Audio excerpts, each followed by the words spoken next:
So the cabinet's agreed to abolish the mandatory death penalty and have it replaced with other sentences at the court's discretion. This can be seen as a step in the right direction, but how effective has capital punishment been in deterring crime in the first place? Speaking to a lawyer, we see that crime occurs mostly because of poverty, lack of education, and lack of access to healthcare.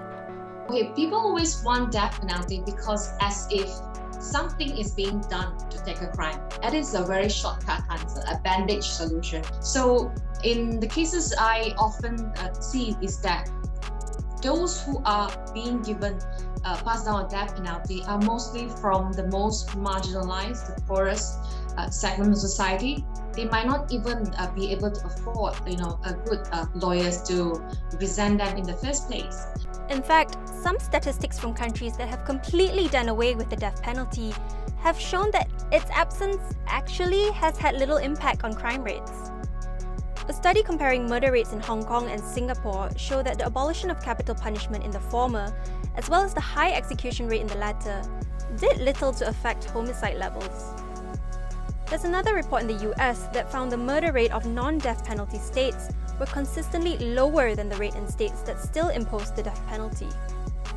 If that's the case, what other reforms should we be looking at? I think first we need to establish the IPCNC Independent Police Complaint and Misconduct Commissions. It's been long overdue. With the trust restored in the police force, I think people can, the criminal justice system can be strengthened. This is number one. Number two is drug policy reforms, because most of the cases we have in courts are non-violent minor drug offenders.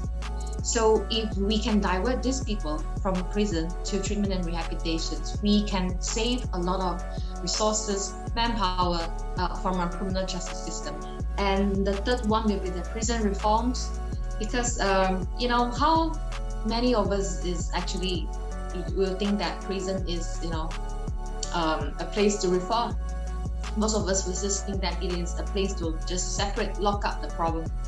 But the Malaysian prison departments is actually very, very, I would say, they are very motivated to carry out sentencing in communities. This is in line with the government's policy in 2030. I think this is something we need to follow up and we need to stress up too.